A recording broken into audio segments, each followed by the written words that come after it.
Good morning students. आज हम करेंगे लेसन 3 8th क्लास हिंदी बस की यात्रा। इसका हाफ पार्ट हम लास्ट वीडियो में कर चुके थे। आज बाकी का हाफ पार्ट करेंगे। पहले कुछ क्वेश्चंस रखूँगी मैं आपके सामने, आप उनके आंसर्स बताना जो लास्ट वीडियो से रिलेटेड होंगे। फर्स्ट क्वेश्चन, कितने मित्रों ने तय किया कि शाम की बस से चलेंगे? कितने मित्रों ने तय किया कि शाम की बस से चलेंगे? नेक्स्ट क्वेश्चन, लोगों ने लेखक और उसके मित्रों को कौन सी बस में न जाने की सलाह दी? लोगों ने लेखक और उसके मित्रों को कौन सी बस में न जाने की सलाह दी? नेक्स्ट क्वेश्चन, कौन सी बस अपने आप चलती है? कौन सी बस अपने आप चलती है? लास्ट क्वेश्चन, असहयोग आंदोलन किसने चलाया था? असहयोग आंदोलन किसने चलाया था? बेटा, अगर आपको इन क्वेश्चंस के आंसर आते हैं मीन्स आपने वीडियो को अच्छे से देखा, अगर नहीं तो लास्ट वीडियो को दोबारा से देखें। आगे हम देखते हैं लेसन। कल बेटा हम कर चुके थे कि वो बस रुक जाती है और जब उसका जो हिस्सेदार है वो उस बस के इंजन को खोलकर देखता है और उसमें कुछ सुधार करता है, फिर वो बस चल पड़ती है, लेकिन उसकी चाल पहले से धीमी हो जाती है। और हमने उसमें ये भी देखा था कि बस की कितनी जर्जर हालत थी। लेखक बाहर के जो प्राकृतिक दृश्य थे उनको देखने की बजाय पूरा ध्यान बस की तरफ लगाए हुए था, क्योंकि बस इतनी जर्जर हालत में थी कि वो कहीं भी किसी भी पेड़ से टकरा सकती थी। इसलिए लेखक उन पेड़ों को भी अपना दुश्मन समझ रहा था, क्योंकि बस की लाइट्स नहीं थी, ब्रेक कभी भी फेल हो सकते थे, उसके स्टीयरिंग टूट सकता था। तो उसको ये डर था कि जैसे ही पेड़ आता उसको लगता कि इस पेड़ में बस टकराएगी। अगर वो निकल जाता तो अगले पेड़ का इंतज़ार रहता। आगे हम देखेंगे। धीरे धीरे वृद्धा की आँखों की ज्योति जाने लगी। धीरे धीरे वृद्धा की आँखों की ज्योति जाने लगी। वृद्धा किसको कहा गया है इसमें? बस को। किसको कहा है? बस को। कि अब धीरे धीरे जो वृद्धा बस थी उसकी आँखों की ज्योति अर्थात जो लाइट थी उस बस की वो भी ख़त्म होने लगी। चांदनी रात में रास्ता टटोल कर वह रेंग रही थी। रेंगता बेटा सांप है, जैसे पेट के बल चलता है ना, उसको रेंगना बोलते हैं। और वो धीरे धीरे चलता है, इसलिए इसको रेंगने की संज्ञा दी गई है।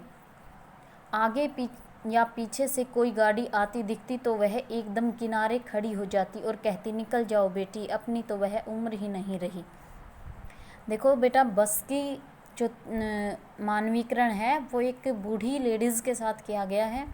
तो जैसे ही कोई दूसरा व्हीकल उसके पास से निकलता तो वो जो टूटी फूटी जो वृद्धा बस थी वो साइड में खड़ी हो जाती थी, एक किनारे पर खड़ी हो जाती, और मानो ऐसा लगता था जैसे वो आने वाले व्हीकल्स को बोल रही है कि निकल जाओ बेटी, मेरी तो अब उम्र हो चुकी है। एक पुलिया के ऊपर पहुंचते ही एक टायर फिश करके बैठ गया।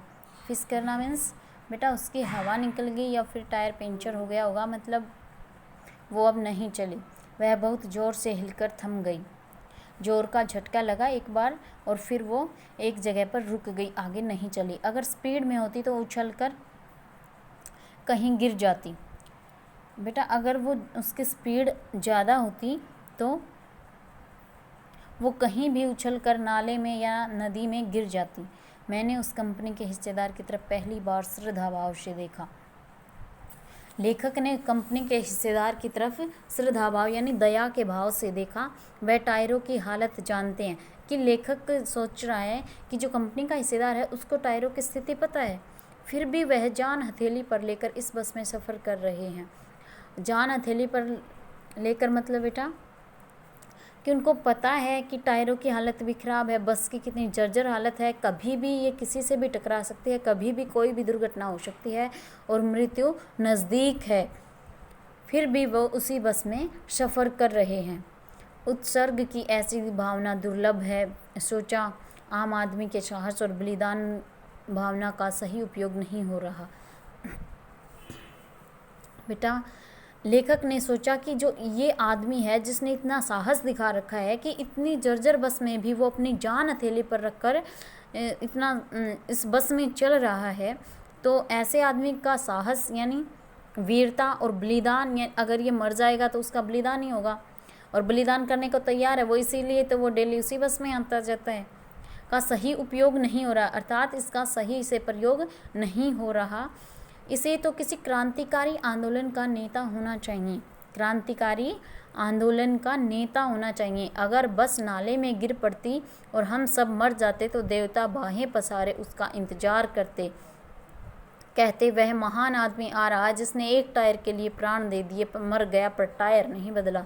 बेटा ये कंपनी के जो हिस्सेदार है उसकी तरफ लेखक ने व्यंग्य किया है कि अगर बस एकदम से रुकी तब नाले में, अगर स्पीड में होती तो वो नाले में गिर जाती, और नाले में गिरकर हम सब मर जाते तो देवता बाहें पसार कर, यानी बहुत इंतजार कर रहे थे जैसे उसका, कि वह महान आदमी आ रहा है जिसने एक टायर के लिए अपने प्राण दे दिए, उसने टायर नहीं बदलवाए बस के। दूसरा घिसा टायर लगाकर बस फिर चली। बेटा नया टायर अब भी नहीं लगाया, जो टायर फिस हो गया था उसकी जगह पर दूसरा घिसा पिटा पुराना ही टायर लगा दिया उसके ऊपर, और बस दोबारा से चलना शुरू कर देते हैं। हमने वक्त पर पन्ना पहुंचने की उम्मीद छोड़ दी थी।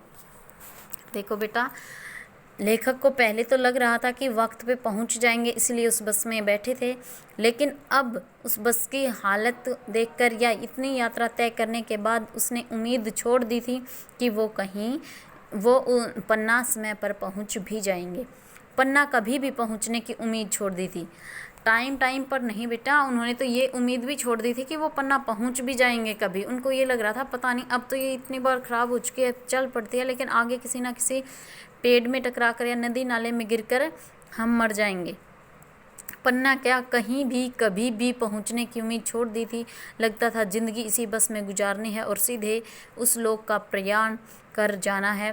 इस पृथ्वी पर उसकी कोई मंजिल नहीं है। हमारी बेताबी तनाव ख़त्म हो गए, हम बड़े इत्मीनान से घर की तरह बैठ गए, चिंता जाती रही, हंसी मजाक चालू हो गया। बेटा उस बस की हालत को देख कर लेखक ने उम्मीद छोड़ दी थी कि वो पन्ना कभी पहुंच जाएगा, और ये भी उम्मीद छोड़ दी थी कि वो कहीं भी सही से पहुंच जाएगा। उसको ये लग रहा था कि अब इसी बस में ज़िंदगी जाएगी और इसी बस से दूसरे लोक में जाना है इसको।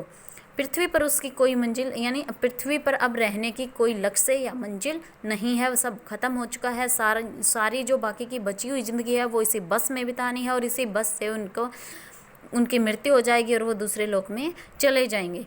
हमारी बेताबी तनाव, यानी उसके अंदर जो बेचैनी थी या तनाव चिंता थी समय पर पहुंचने की, पन्ना पहुंचने की, वो सब ख़त्म हो गए थे। अब वो बड़े आराम से ऐसे बैठ गए थे जैसे घर पर ही बैठे हुए हैं, और सबकी चिंता दूर होगी, सभी हंसी मजाक करने लगे। सबको पता चल चुका था कि बस है उसकी हालत इतनी ख़राब है कि वो कभी भी हमें पन्ना तक नहीं पहुंचा सकती।